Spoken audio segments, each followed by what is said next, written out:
Robohnya surau kami, karya Al-Nafis. Kalau beberapa tahun yang lalu Tuhan datang ke kota kelahiranku dengan menumpang bis, Tuhan akan berhenti di dekat pasar. Maka kira-kira sekilometer dari pasar akan sampailah Tuhan di jalan kampungku.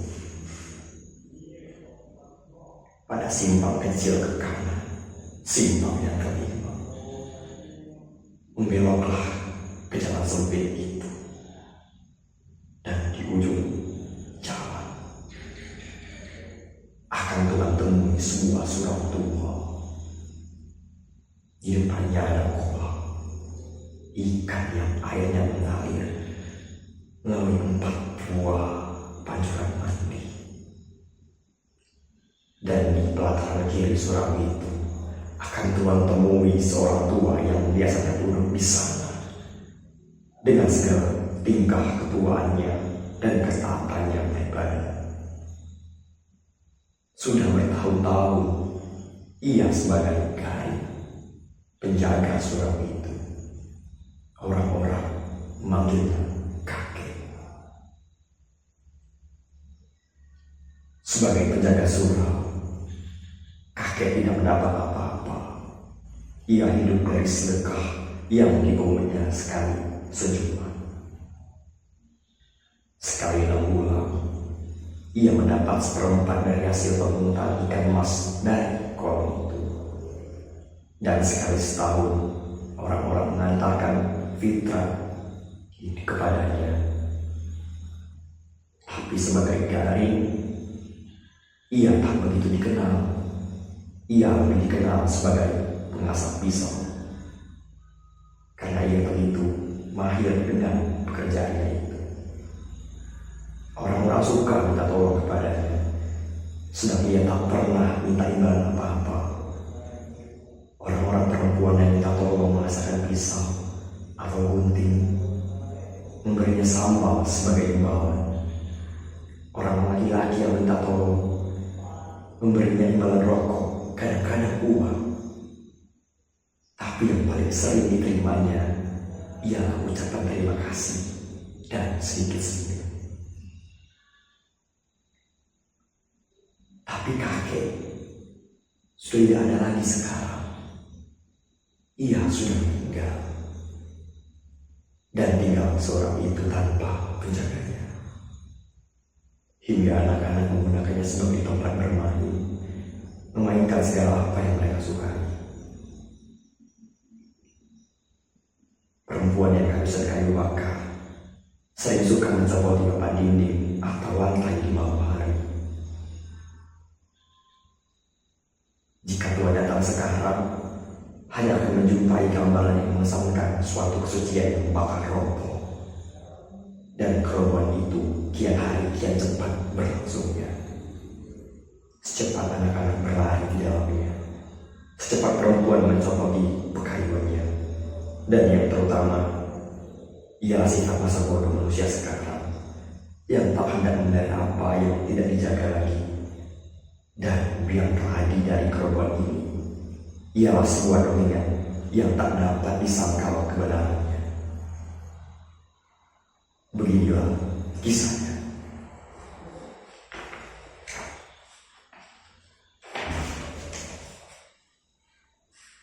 Sekali hari aku datang pula mengumpah kakek. Biasanya kakek gembira menerimaku karena aku suka memberinya uang. Tapi sekali ini kakek begitu murah. Di sudut benar, ia duduk dengan lututnya menegak, menopang tangannya dengan dagunya. Pandangannya saya ke depan, seolah-olah ada sesuatu yang mengamuk pikirannya. Sebuah bedek susu yang berisi minyak kelapa, sebuah saan halus, kulit semut panjang, dan pisau cukur tua berserakan di sekitar kaki kakek. Tidak pernah aku melihat kakek begitu durja, dan belum pernah salamku tak disalutinya seperti saat itu. Kemudian aku duduk di sampingnya dan aku jamah pisau itu. Dan aku tanya kakek, pisau siapa, kek? Ajo Sidi. Ajo Sidi. Kakek tak menjawab. Maka aku ingat Ajo Sidi, si pembuat itu. Sudah lama aku tak ketemu dia. Dan aku tak ingin ketemu dia lagi. Aku senang mendengar bualannya. Ajo Sidi bisa mengikat orang-orang dengan bualannya yang aneh-aneh sepanjang hari. Tapi ini jarang terjadi karena ia begitu sibuk dengan pekerjaannya. Sebagai pembual, sukses terbesar baginya ialah karena semua pelaku-pelaku yang diciptakannya menjadi model orang untuk diejek dan ceritanya menjadi pameo akhirnya. Ada saja orang-orang di sekitar kampungku yang cocok dengan watak pelaku-pelaku ceritanya. Ketika sekali ia menceritakan bagaimana sifat seekor katak, dan kebetulan ada pula seorang yang ketagihan menjadi pemimpin kelakuan seperti katak itu, maka untuk selanjutnya pimpinan tersebut kami sebut pimpinan katak. Tiba-tiba aku ingat lagi pada kakek dan kedatangan Ajo Sidi kepadanya. Apakah Ajo Sidi telah membuat bulan tentang kakek? Dan bulan itukah yang mengerjakan kakek? Aku ingin tahu. Lalu aku tanya kakek lagi, apa cerita kakek? Siapa? Ajo Sidi. Kurang ajar dia. Kakek menjawab. Kenapa? Mudah-mudahan pisau cukur ini yang kuasa tajam-tajam menggorok tenggorokannya. Kakek marah.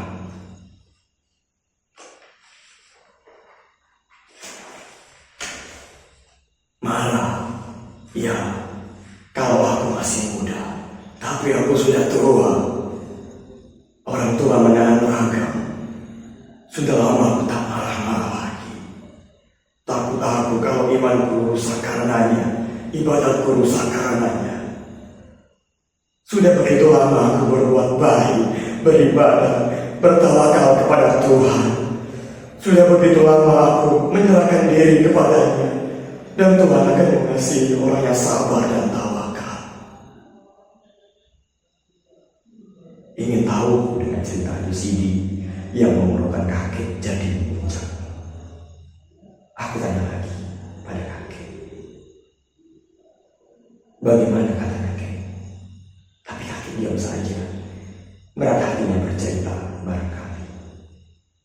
Karena aku telah berulang-ulang bertanya, lalu ia yang bertanya padaku, kau kenal padaku bukan? Sedari kau kecil, aku sudah di sini. Sedari muda aku bukan? Kau tahu apa yang melakukan semua bukan? Terkutukkah perbuatanmu? Dikutuki Tuhankah semua pekerjaanmu? Tapi aku tak perlu menjawabnya lagi. Sebab aku tahu, kalau kakek sudah membuka mulutnya, dia tak akan diam lagi. Aku biarkan kakek dengan pertanyaannya sendiri. Sedari muda aku di sini bukan? Tak ku ingat punya istri, punya anak, punya keluarga seperti orang lain. Tak ku pikirkan hidupku sendiri. Aku tak ingin cari kaya, bikin rumah. Segala kehidupanku lahir batin ku serahkan kepada Allah Subhanahu wa Ta'ala. Tak pernah aku menyusahkan orang lain. Lahat seekor enggan aku membunuhnya. Tapi kini aku dikatakan sebagai manusia terkutuk, umpan neraka. Manakah Tuhan kalau itu yang kulakukan? Sang kamu akan dikutukinya aku kalau selama hidupku mengabdi kepadanya. Tak kupikirkan hari esokku, karena aku yakin Tuhan itu adalah dan pengasih dan penyayang kepada umat yang tawakal. Aku bangun pagi-pagi, aku bersuci, aku pukul beduk membangunkan manusia dari tidurnya supaya bersujud kepadanya. Aku sembahyang setiap waktu, Aku puji-puji dia. Aku baca kitabnya. Alhamdulillah kataku, bila aku menerima karunia-Nya. Astagfirullah kataku, bila aku terkejut. Masya Allah kataku, bila aku kagum. Apa salahnya pekerjaanku itu? Tapi kini aku dikatakan manusia terkutuk. Ketika kakek terdiam agak lama, aku menyalakan tanganku. Ia katakan begitu, Kek. Ia tak mengatakan aku terkutuk. Tapi begitulah kira-kiranya. Dan aku melihat kakek berlinang. Aku jadi belas kepadanya. Dalam hatiku, aku mengumpati ambisi yang begitu mumpuni hati kakek.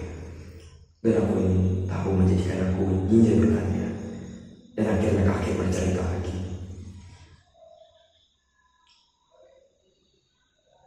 Pada suatu waktu, kata Lucy dimulai.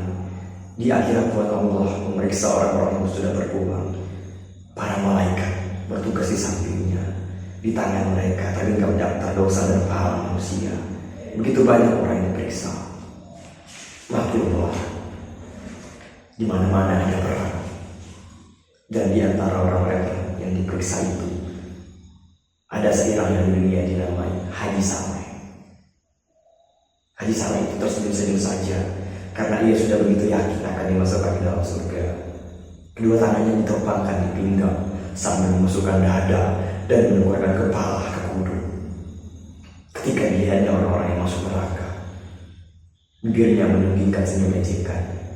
Dan ketika ia melihat orang yang masuk surga, ia melambaikan tangannya, seolah hendak mengatakan selamat ketemu nanti. Bagai tak habis-habisnya orang yang berantri itu. Begitu panjangnya. Susut di muka, bertambah yang di belakang. Dan Tuhan memeriksa dengan segala sifatnya. Akhirnya, sampailah giliran Haji Saleh. Sambil tersenyum bangga, ia menyembah Tuhan. Lalu Tuhan mengajukan pertanyaan pertama. Engkau, aku Saleh. Tapi karena aku sudah ke Mekah, Haji Saleh namaku. Aku tidak tanya nama. Nama bagiku tak perlu. Nama hanya buat engkau di dunia. Ya Tuhanku, apa kerjamu di dunia? Aku menyembah engkau selalu Tuhanku. Lain. Setiap hari, setiap malam, bahkan setiap masa aku menyebut-nyebut namamu. Lain. Ya Tuhanku, tak ada pekerjaanku selain daripada beribadat menyembahmu, menyebut-nyebut namamu. Bahkan dalam kasihmu, ketika aku sakit, namamu menjadi buah bibirku juga. Dan aku selalu berdoa, mendoakan kemurahan hatimu untuk mengisapkan umatmu. Lain. Haji Saleh dapat menjawab lagi. Ia telah mencetak segala yang ia kerjakan. Tapi ia insaf. Pertanyaan Tuhan bukan asal bertanya saja. Tentu ada lagi yang belum dikatakannya. Tapi menurut pendapatnya, ia telah menceritakan segalanya. Ia tak tahu apa lagi yang harus dikatakannya. Ia termenung dan menengkurkan kepalanya. Api neraka tiba-tiba menghawakan kehangatan ke tubuh Haji Saleh. Dan ia menangis. Tapi setiap air matanya mengalir, diisap kering oleh hawa panas neraka itu. Lain lagi, tanya Tuhan.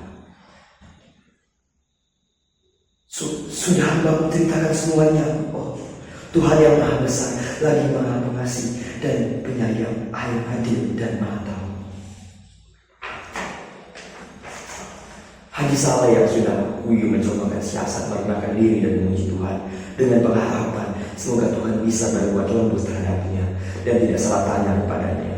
Tapi Tuhan bertanya lagi. Tak ada lagi? Anu Tuhanku, aku selalu membaca kitabmu. Lain. Sudah menceritakan semua, oh Tuhanku. Tapi kalau ada yang lupa aku katakan, aku pun bersyukur karena Engkau maha tahu. Sungguh tidak ada lagi yang kau kerjakan di dunia selain yang kau katakan tadi. Ya itulah semuanya Tuhanku. Masuk kamu. Dan malaikat dengan sikap menjewel Haji Saleh ke neraka. Haji Saleh tidak mengerti kenapa ia dibawa ke neraka. Ia tak mengerti apa yang dikehendaki Tuhan daripadanya. Dan ia percaya Tuhan tidak silap. Alangkah tercengang Haji Saleh karena di neraka itu banyak teman-temannya di dunia terpenggal hangus, merintih kesakitan. Dan ia tambah tak mengerti dengan keadaan dirinya, karena semua orang yang melihatnya di neraka itu tak kurang ibadahnya dari dia sendiri. Bahkan ada salah seorang yang telah sampai 14 kali ke Mekah dan bergelar Syekhullah. Lalu Haji Saleh mendekati mereka dan bertanya kenapa mereka dinerakakan semuanya. Tapi sebagaimana Haji Saleh, orang-orang itu pun tak mengerti juga. Bagaimana Tuhan kita ini? Kata Haji Saleh kemudian. Bukankah kita disuruhnya tak beribadah, teguh beriman, dan itu semua sudah kita kerjakan selama hidup kita. Tapi kita dimasukkannya ke neraka. Ya, kami juga heran. Tengoklah itu orang-orang saudara kita dengan kita semua, dan tak kurang ketaatannya beribadah. Kata salah seorang tentaranya, ini sungguh tak adil. Memang tidak adil. Kata orang-orang itu mengulangi ucapan yang sama. Kalau begitu, kita harus meminta kesaksian atas kesalahan kita. Kita harus mengingat Tuhan kalau ia silap memasukkan kita neraka ini. Benar. Seorang yang lain membenarkan Haji Saleh. Kalau Tuhan tak mau mengakui kesilapannya, bagaimana? Suatu suara melengking di dalam kelompok orang banyak itu. Kita protes, kita resolusikan, kata Haji Saleh. Apa kita revolusikan juga? Tanya suara yang lain yang rupanya dirinya menjadi pemimpin gerakan revolusioner. Itu tergantung kepada keadaan, kata Haji Saleh. Yang penting sekarang, mari kita berdemonstrasi menghadap Tuhan. Cocok sekali, di dunia dulu dengan demonstrasi saja banyak yang kita peroleh. Sebuah suara menjawab, setuju. Mereka bersorak beramai-ramai. Lalu mereka berangkatlah bersama-sama menghadap Tuhan. Dan Tuhan bertanya, kalian mau apa?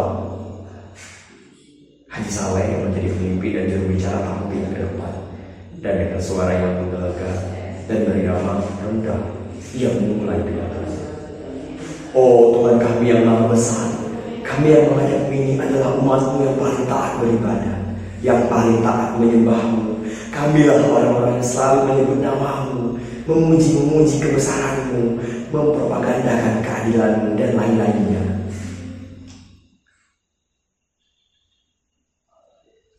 Kitab-Mu kami hafal di luar kepala kami, tak sesat sedikit pun kami membacanya. Akan tetapi Tuhan-Ku yang Maha Kuasa, setelah kami Kau panggil kemari, Engkau masukkan kami ke neraka. Maka sebelum terjadi hal-hal yang tak kami ingini, maka di sini atas nama-nama orang-orang yang cinta padamu, kami menuntut agar hukuman yang Kau jatuhkan kepada kami ke surga, sebagaimana Kau janjikan dalam kitab. Kalian di dunia tinggal di mana? Tanya Tuhan. Kami ini adalah umat-Mu yang tinggal di Indonesia, Tuhan. Oh, di negeri yang tanahnya subur itu. Ya benar, itu Tuhanku. Tanahnya yang maha kaya raya, penuh oleh logam minyak dan berbagai bahan tambang lainnya, bukan? Benar-benar Tuhan kami, itulah negeri kami. Mereka mulai menjawab sebentar. Karena fajar kegembiraan telah membayang di wajahnya kembali, dan yakinlah mereka sekarang bahwa Tuhan telah silap menjatuhkan hukuman kepada mereka itu. Di negeri mana tanahnya begitu subur sehingga tanaman tumbuh tanpa ditanam? Benar, itulah negeri kami. Negeri di mana penduduk sendiri melarang? Ya, itulah dia negeri kami.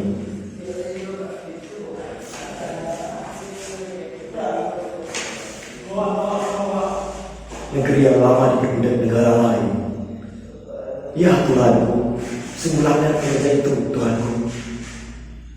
Dan hasil tanammu mereka yang menggeruknya dan diangkut ke negerinya bukan. Benar Tuhanku, hingga kami tak mendapat apa-apa lagi. Sungguh laknat mereka itu. Di negeri yang selalu kacau itu, hingga kamu dengan kamu selalu berkelahi. Sedang hasil tanammu orang lain juga mengambilnya bukan. Benar Tuhanku, tapi bagi kami soal harta benda itu kami tak mau tahu. Yang penting kami ialah menyembah dan memuji Engkau. Engkau rela tetap melarang bukan? Benar, kami rela sekali Tuhanku. Karena kerelaan itu anak cucumu tetap juga melarang bukan? Sungguh pun anak cucu kami itu melarang, tapi mereka semua pintar mengaji. Kitab mereka hafal di luar kepala. Tapi seperti itu kamu juga. Apa yang sebenarnya tidak dimasukkan ke hatinya bukan? Ada Tuhanku. Kalau ada, kenapa kau biarkan dirimu melarang hingga anak cucumu teraniaya semua? Sedang harta bendamu kau biarkan orang lain mengambilnya untuk anak cucu mereka. Dan engkau lebih suka berkelahi antara kamu sendiri, saling menipu, saling memeras. Aku beri kau negeri yang kaya raya, tapi kau malas. Kau lebih suka beribadah saja, karena beribadah tidak mengeluarkan peluh, tidak membantu tulang. Sedang aku menyuruh engkau semuanya beramal kalau engkau miskin. Engkau kira ini suka pujian, mabuk disembah saja. Tidak. Kamu semua mesti masuk neraka. Hai malaikat, halaulah mereka ini kembali ke neraka, letakkan di keraknya. Semua menjadi pucat pasi, tak berani berkata apa-apa lagi. Tahulah mereka sekarang apa yang jalan dari Allah di dunia. Tapi yang di sana ini juga kepastian apakah yang akan dikerjakannya di dunia itu salah atau benar. Tapi ia tak berani bertanya kepada Tuhan. Ia bertanya saja pada malaikat yang mengiring mereka itu. Salahkah menurut pendapatmu kalau kami menyembah Tuhan di dunia? Tanya Nabi Saleh.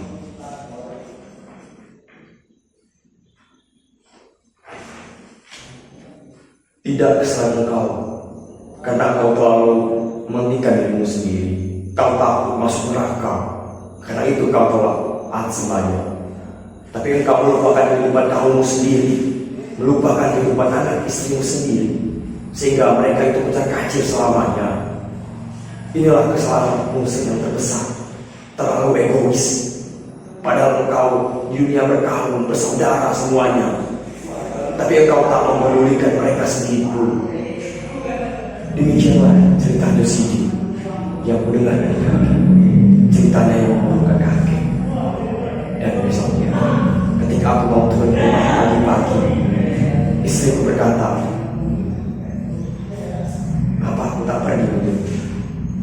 "Siapa yang meninggal?" tanyaku kakek. Kakek?